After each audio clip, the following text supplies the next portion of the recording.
Well, here we are. It is Wednesday or Thursday, excuse me, June 11th, 2026. And as I mentioned last week, I was going to do a video on a sale coming up over in Milan, Italy for my friend Carlo Santi's running.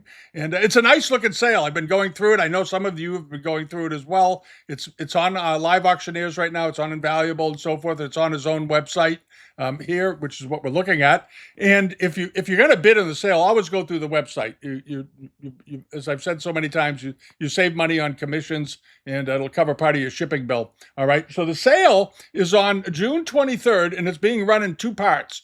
The morning part of the sale will be sort of the higher end things. In the tens of thousands, some of the things, some of them for less, some of them for 1,000 or 2,000, and then this afternoon sale is going to be more things from the 18th and 19th century that are in the decorative art area, silks, that sort of thing. Some awfully nice things, some good looking bronzes, that sort of thing, but not quite as high end as the morning sale. That's all. But it's all very good. And I'm going to go through it with you. There is a catalog on the site that you can go through. This is it. And there's also, of course, the pages where you can go down to bid. But if you just want to browse it, there's a catalog there. I will link this catalog beneath this video, so you can just jump right on it if you want to. But I want to go through the sale and just pick out some of the things that caught my attention. One or two of them I did mention. I think I showed them a couple of weeks ago, but we're going to revisit them just to remind everybody. One of the pieces is this. It's a very, very fine Qianlong period mountain landscape scene with immortals on it. It's a beautiful piece of jade, wonderful panel. It measures about 4 inches wide by 8 inches tall, but unbelievably good quality. And it is carved on both sides. It's carved on that side, you turn it around, and it's carved on that side. It's got two sides of carving, which is quite interesting. Often they'll have a landscape or something on one side, and then they'll have something much simpler, just a few lines carved into the back. This one is fully carved on both sides, which makes it a pretty rare bird and very, very attractive, very good quality, lots of photographs. Carlos is not afraid of putting up lots of photographs. So that's a good thing. It's estimated at $20,000 to $30,000. There's information about other jades and bronze. So apparently there was a similar one in the Irving collection. 20 to 30,000 euros. Beautiful thing. The opening bid on it is 20,000 euros. And what he's doing is he's doing in the sale. You'll notice this with the starting bids. They're sort of all of them, from what I've seen, are at the low estimate, and that way you don't wonder if you're fighting a reserve or a minimum selling price. The opening bid cancels the reserve. So if there's a reserve, in other words, the seller says, if I can get 20,000 for it, I think this should go for more than that. Just to give you a little bit of a my view of it. And there's some pieces on here that have very low estimates because the sellers are there to sell them, and the estimates are way below what the pieces are going to bring, in my opinion. All right, so you have this, and then hopping over to this, case in point. This is a very, very rare type of Kangxi blue glaze, aubergine glazed platter. And this particular plate, is about 10 inches in diameter, beautifully done, Marken period Kangxi era. There's the mark on the back. And there's an interesting write-up on this. If you're interested in blue and white wares and Kangxi wares and porcelain in general, there's an interesting bit in here how there's one like this one in the Ringling collection. There's another one in the I want to get the name right on the Koger collection, I think it is, or it was in the Koger collection. Yeah, the Koger collection. And what they believe is that this was part of a dinner service for the Emperor Kangxi. It wasn't just some odds and ends blue plates. They believe this was part of an imperial dinner service. That's the general consensus, apparently. And they've done a lot of work on it. And there's numerous articles. You can go through and read it. You can go check the links. It's very interesting. And the estimate is very reasonable. Here you have $1,000 to $1,500 estimate for a Marken period Kangxi plate in this color, which is very low. I expect it to go well beyond that. Maybe 4 to 6,000, 5,000, 6, 7,000, something like that. It's a beautiful example. And then over to this. This is something Carlos apparently absolutely loves this service. He emailed me about it. He said, be sure to mention the dinner service. He says, it's absolutely great. It is a great dinner service. And I already had mentioned it a couple of weeks ago before he even said anything to me about it. It's done with dragons and butterfly pattern. It's Guangxu period. They're marked on the bottoms. There's lots of photographs. There are 209 pieces in this lot. 209. And as I said last week, or a week ago, when we mentioned this set initially, it has all the butterflies on it that were so popular on vases in particular during the Guangxu era. And this is how they painted them. Every one of them is different. Every one of them is going in a different different direction. And they really have the appearance of floating on the inside of the rim of the plate. And then around the outside, you have vines and flowers. The gilding, all on most of the pieces, appears to be in very good shape. So I don't think this dinner service was used a heck of a lot. I think it was probably put out on rare occasions or for special events, anniversaries and weddings, that sort of thing. And it was mainly a display set, I believe, the way it was based on the condition that I'm seeing here. It's absolutely phenomenal condition. And the estimate, I think, is very reasonable, 15 to 25,000 euros for 209 pieces that are all market period. That seems like a remarkably great buy. I don't want to say it, but if you were to break this set up and sell the pieces off one by one, you'd go way over $25,000. But it's a beautiful service. I wouldn't recommend breaking it up. Buy it, keep it whole, enjoy it, love the thing. But shipping would be kind of expensive. But if you live in Europe and you live in Italy and you can drive over there and pick it up, you've got a great thing on your hands. You've got a really great thing. And then over to this. This is a beautiful pair of vases, and these things are big. 105 centimeters tall, probably Qing period. The quality on them is excellent. So 105 inches, that comes out to roughly 44, 45 inches in height. These are big vases and unbelievably good quality. And they're not marked. There's no mark on the bottom, but they are stupendously well done. The color combinations are excellent. They're very, very pleasing. The details all look very good. There's lots of photographs. You can go through it and you can really get into the photography on this service here. And the sgraffito lines down here, the sgraffito lines that are incised into the body of the vase are all are done with a gold lacquer paint, apparently, from what I can see. And they appear to be in great condition. This is the other thing. I don't see a lot of wear on it anywhere. I don't see anywhere, any place on it. It apparently has no repairs or anything. Here are the tops of the vases, that very, very lovely, soft, sort of aqua turquoise blue color that they used on during the Qianlong period and into the Zhang period. It got darker as the 19th century went on. Typically, it got to be a little bluer. But this is the original soft color that they used. It's like a very, very soft celery color. It's a beautiful tone. And the estimate on this is very reasonable: 6,000 to 10,000 euros for the pair. That seems like a no-brainer to me. Those are wonderful, and they're huge. They're huge. And then another pair of Guangxu vases. These are also big. These are also 50 centimeters in height. These are among my favorites, and they appear to be on a dark blue cobalt ground from what I'm seeing. Did he put it in the description? They almost looks black. That's why I'm okay. They are black. It's just the light makes them look blue. Okay, they are black with blue rondelles on them. In the photographs, it looks like an extremely dark blue, but he says that they're saying they're black, so they're black. That's really quite elegant. And I love the way the dragons are done. They're formed beautifully, and they're 50 centimeters tall, or roughly, again, 44 inches in height. These are big vases. Very big vases, and the estimate on them is 10 to $15,000, 10 to 15,000 euros, with a 10,000 euro opening bid, from what I'm seeing. Yeah, 10,000 euro opening bid, but wonderful quality in rare forms, and it's a pair. So you have to really, really think about that. And they're very big. These are not, you think about the Guangxu vases that have the butterflies on them, and those are, 13 to 15 inches. These are 44 inches. They're 3 times that size. These are very big pots. These are very big pots. And they come from a collection in Italy. Carlo might be able to give you some background on them, some general background on where they've been all this time. But this is the kind of stuff you find in Italy. You find some great things there. There's a lot of good art in Italy, and I hope you guys buy at this auction. I'd like to see Carl really make a go, keep going on these sales, because he's pulling some great stuff out of the woodwork in Italy. You may remember last year he sold that exceptional, a few months ago actually, he sold that exceptional Korean bronze that was amazing. I first saw the pictures of it when we were in Italy last year with him, and he showed me the photographs on his phone. I went, "Holy mackerel!"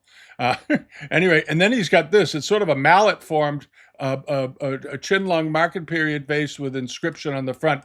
And what's interesting is he found similar examples of porcelains in this shade, not this shape, but in the shade with the same type of script on them in the Shanghai Museum. They actually have two of them. And very interesting. Underglazed blue, underglazed red, Qianlong market period on the base. There it is. Nicely glazed, nice bluish glaze on it. It measures just about 6 inches in height. These are not big vases, but very, very beautiful. The estimate on it is $1,500 to $2,500. Again, very low estimate. It should go well beyond that. It should get up in the $5,000 to $10,000 range. But this is the kind of thing you want to leave a bid on. Go through the sale and carpet bomb it with bids, because I'm noticing here, the more I look at it, the estimates all seem to be very, very reasonable from what I'm seeing.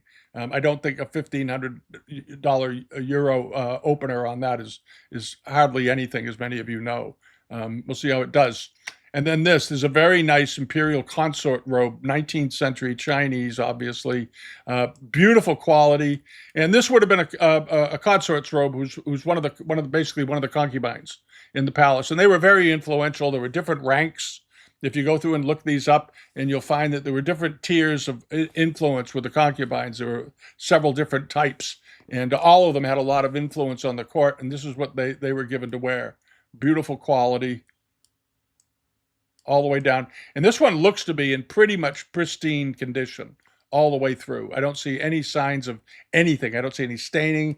The gold threads all look intact. The dark blue still looks very good. The hoof cuff sleeve ends are meticulously done.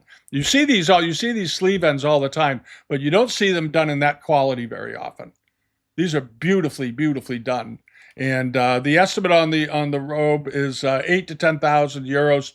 That is low. The last ones we've seen, there were several that came up a few months ago, and they were very, very good ones. They weren't as good as this one, and I think they brought around 16 to 18,000, as you may recall. We talked about them, and I've had them in the past myself, and not as I don't think it was as fine as this one, and I think we got around 14,000 for it. So expect the estimate to get blown away. But if you're a silk buyer, this is something you want to look at. Really, it's an opportunity, I think, and they're easy to ship. And then hopping along over to this is this Zitan panel with jade on it. There's one in the Palace Museum very much like this. This is a wonderfully done panel. It looks to be in very, very good condition. Lots of jade work on it. And here you have a cloisonné incense burner on the front of it, which has been sort of three-dimensionally placed. It's not sticking off of it like that. This is flat against it. But they were so clever in doing proportions on these screens that they make it look incredibly three-dimensional. Same thing with the goo form vase next to it that's all in jade. And then you have the flowers coming out of it.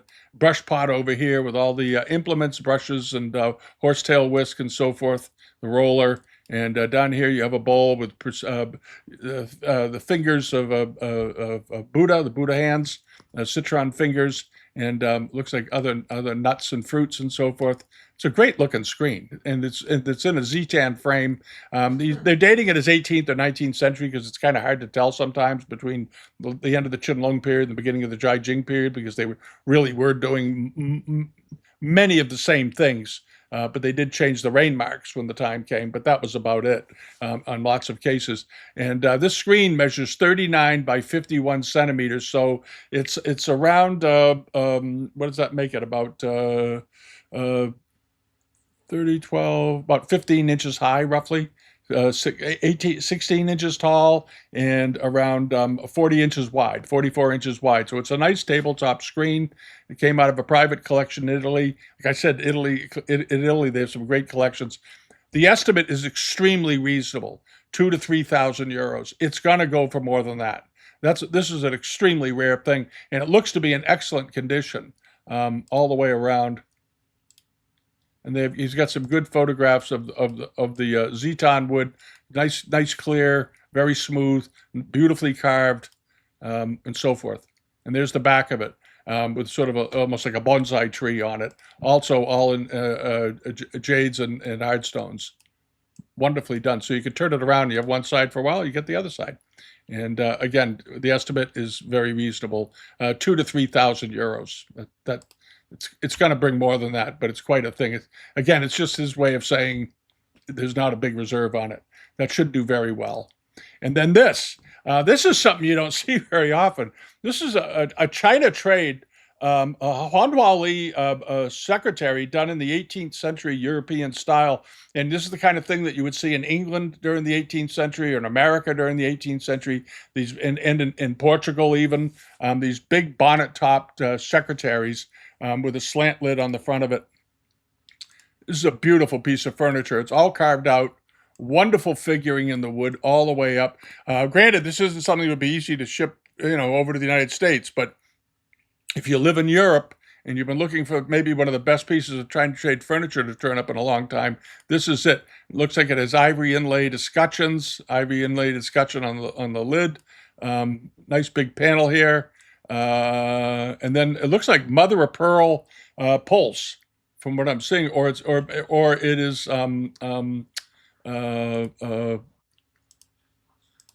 silver perhaps. Hold on, let's see what he says. Drop front pull-out support, 6 drawers, fitted with uniform handles, upper section finely carved. The handles could be pack-tong too. That's possible. You want to ask about that. See if they're pack-tong handles, because they did use a lot of pack-tong on these things, and they also used a lot of silver on the most elegant pieces. But this is a beautiful, beautiful desk, and the estimate on it is 15 to 25,000 euros with a 15,000 euro opening bid, worth every penny. Probably made in the 1780s or so. Wonderful piece of furniture. If you have Crossman's book, you might want to go look it up, see if there's similar examples in there in the China trade book.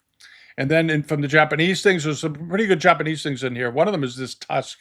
And this is interesting. We're seeing ivory coming back into the market in Europe. And there's this beautiful Meiji period tusk.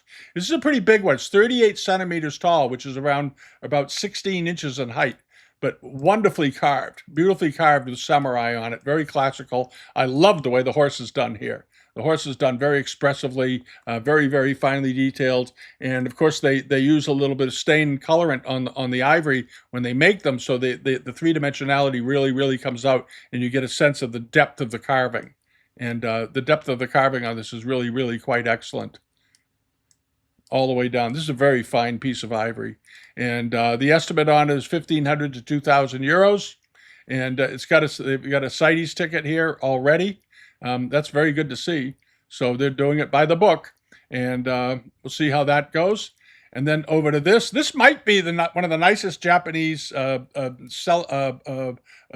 lacquer cabinets I've seen in a long time. I don't know where he got it.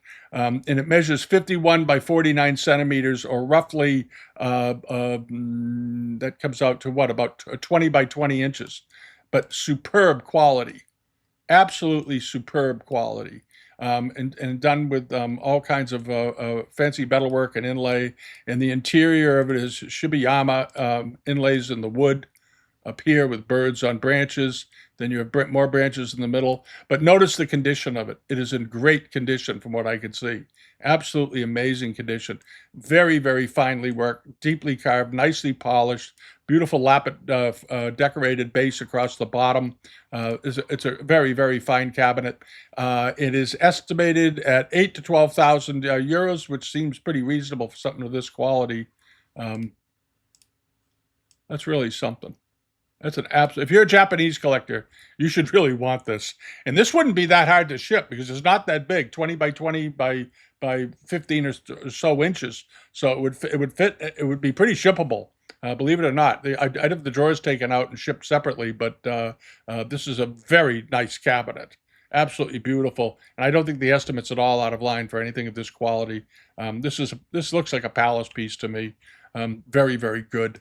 And then over to this. This is something that I was kind of surprised to see at the end. This is a piece of Iznik.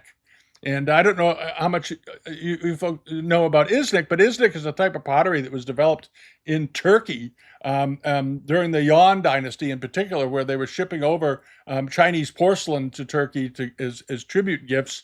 And the leader of Turkey decided we should start making this stuff, and they opened up a pottery factory, and they began producing their own pottery, emulating Chinese works of art. And the original pieces looked just very, very almost identical to the Yuan pieces they had been getting from the Mongols. And then over time, it evolved, and they introduced their own style and taste to it. And this is the kind of thing you had when they did that. And this was done in the 16th century. So it was made probably around 1550 or so. I've had these before. They're wonderful. They're beautifully done. And they have this very, very thick sort of quartz glaze on them. And this, what's known as they call it buhl red, this reddish color, which is very similar to what you see on Amari. And then these nice black cloud scrolls around the outside of it. Very, very nice. I like Iznik a lot. And the back of them typically look like this. There you go. That's the typical back of a piece of Iznik right there. And you do see some of the cobalt and the enamels because of the nature of the quartz, and it's being fired in pottery. Sometimes it bleeds a little bit, and it gives it sort of a hazy look to it. But I kind of like the effect. I like the effect, and it's estimated at 3,000 to 5,000 euros, which is about right for Iznik these days, with a 3,000 euro opening bid. It's a nice looking thing. And then when you come, that's just the morning sale, and there's lots more in there. And then you come to the afternoon portion of the sale, and you have things like this, these very, very nice Republic period turquoise, they call them turquoise matrix. That's what the old dealers used to call them, carvings, which were very popular during the Republic period. And a lot of them are made and sent to the West. People love to collect these. And occasionally you'll go on a house call, if you go on house calls ever as a dealer, and you'll come to a house and they've got a collection of turquoise matrix carvings. And they're really fun to go through. Then you have these giant malachite pieces down here. You've got some jade plaques and so forth. These are all nice old ones. They're late Qing to early Republic period. A number of good snuff bottles, Kongs. You have one of these robin's egg blue water pots down here with the chimera on the shoulder. They were all made in the late 19th century pretty much. And some, iron red decorated basins, some Kangxi bowls, a nice looking Sensai camel. They believed it to be a Qing dynasty example, but it's very attractive and it's pretty big. And that's just on page one of the second part of the sale, and then it just goes on and on from there. There's some very nice pieces in here. That's the point, and things that a lot of you in the price ranges that a lot of us collect, and this is sort of in that realm. And these very nice Chuan figures, lots of vases, lots of Blanc de Chine, and so forth. So check it out. Check it out. It's a good sale. I hope it does very well for them and for the consigners over there, so they keep sending stuff to market, because I think the folks in Italy that have good things, they like to sell them in Italy. They like to use an Italian auction house. I think there's a very good level of trust there on that. Italian collectors have some amazing pieces, and I'm hoping that I'm hoping they come onto the market more and more and more. It seems to me he does a pretty good job of getting this stuff, but we'll see. All right. So that sort of covers the sale, June 23rd. It's online. It's on his website. It's on Live Auctioneers. It's on Invaluable. The catalog will be linked down below. We already did a little bit on this over on the Patreon side. As many of you know, if you're a Patreon subscriber, you've already seen it. But this is a little bit deeper dive into the sale. I really like it. And I like to support my friends. I'm just saying it. He's a nice guy, and he's a good person. All right. Have a great rest of your week. We'll be back tomorrow with the regular weekly video. Until then, go find something interesting. Okay. Bye-bye.